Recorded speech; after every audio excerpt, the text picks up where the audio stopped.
Moving on. Futsalroos. Futsalroos. I don't think there is a response to be given because nobody really... there wasn't much of a rattling from last week. It was okay. But we do have the official list. But we do have the official list, and I guess you can make some comments on what's going on. I can make some comments on some of them. One being... let's go. We'll start with Jordan Guerrero, who's the head of Futsal New South Wales. But it's a bit unfair to take it away from him. He's obviously... Yeah, but where's the conflict of interest? We just want to highlight the conflict of interest that there is here, right? To begin with, right? Yeah. Right. So you're the person that appoints the coach because Futsal New South Wales is essentially Futsal Australia. Right. Right. So Jordan, again, I have to bite my tongue a little bit because as much as I don't rate him as a player, I'll take that back. I don't think he's a bad player. He is a good player. Yeah. I don't think he's Futsalroos standard, but there are a lot of people out there who do think within our circles. So I'm going to bite my tongue on that. But that's a perfectly fine opinion, though. You can say that is my opinion. That's not shared by many others. So. Yeah. But the ones that are shared by me are like Daniel Fornito, which I called before it was done. I didn't even know he was trialling. I had no clue. I actually had no clue. How could you know? And he got called. Yeah. He got called up. He made the team. And this guy... reminds me of Humphrey Bear when I see him. Like, it doesn't look like he can move, right? Doesn't look like he can move. He's very, he might have been good in the 90s, right? So he's a big boy. Is he older? He was playing FAFL when I was young, when I was a teenager or in my early 2021s, right? Okay. So when you were getting suspended from futsal. I don't get suspended. And... the only reason he played last time was for set pieces, and I think he had 2 shots, missed everything, and what's the point, right? That's a waste of space. All the talent we have, that's a waste of space. Straight off the bat, right? Barzell. I don't know what to say about Barzell, right? So, again, they played here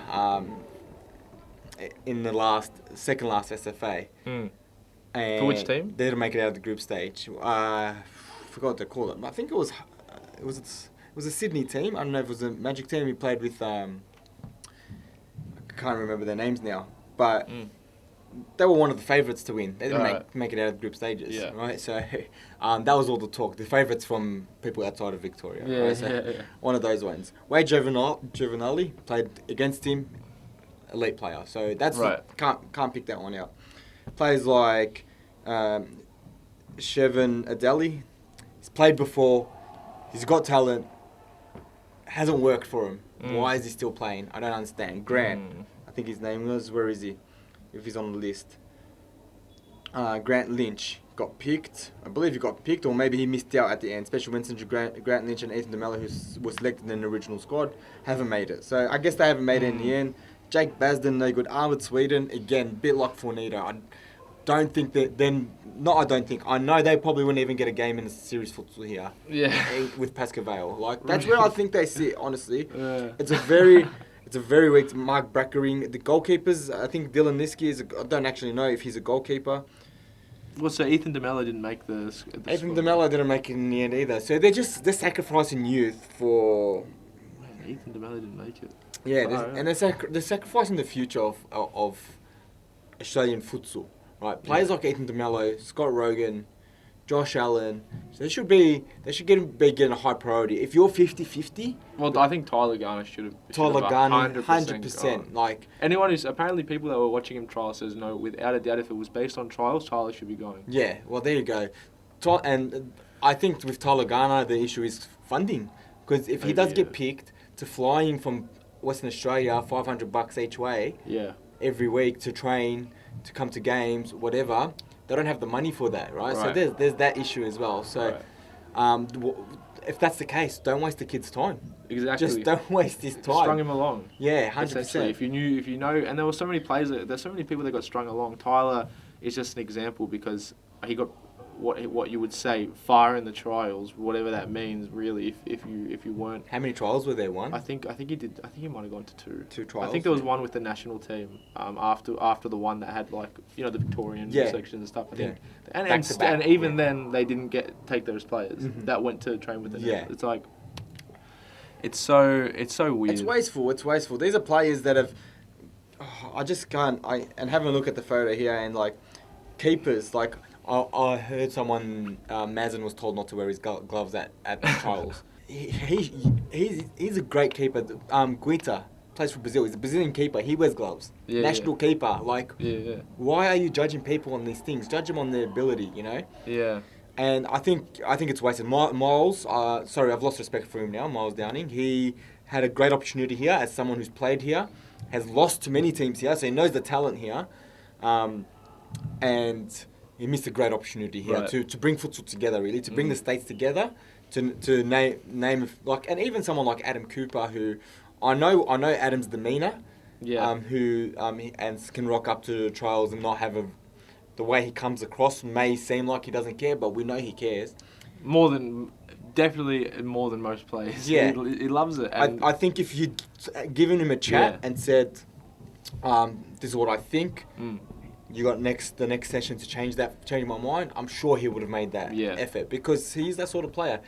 I know he comes across, people watch him playing here and it looks like he doesn't care. He cares. Yeah. We know he cares. It's just he's so calm. He's like he's Mr. Ice. Really, he's an ice man. Like he's just so calm, and it just people think he doesn't care. Sometimes he might do a few things where it seems like he didn't care. He should have made the extra effort. Right. But and honestly, we saw that on Friday. We saw that on Friday from him. There was a lot of got beat on the dribble a few times actually in that game. Yeah, so he's got to wear some of that himself as well. Yeah. But at the same time, a good manager would have got that out of him, right?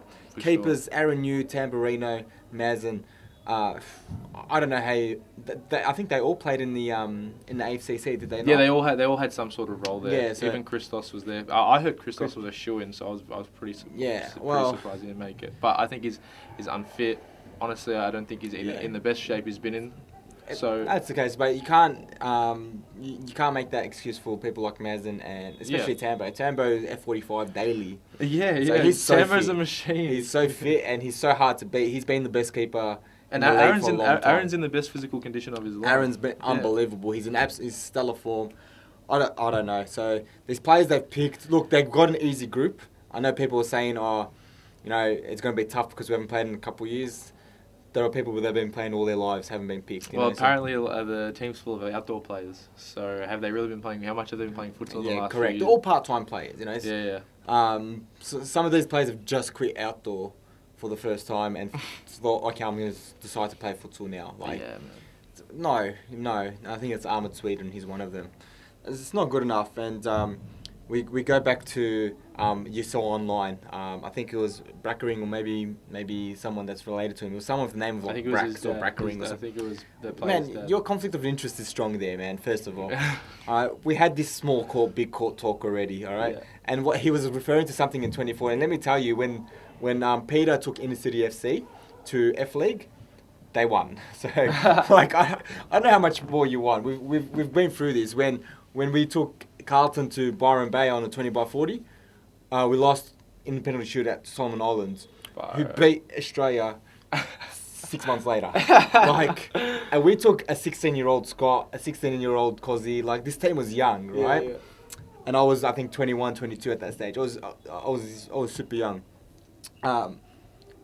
And you can keep making this small argument, and it's repeating, so I don't want to repeat it too much, but prove it. Please just prove it. Every national tournament, that genuine serious futsal teams, let's not talk about when Vic Vipers and Droma Jaguars go up and play, and Bayside Pirates wouldn't make it in State League 2 here.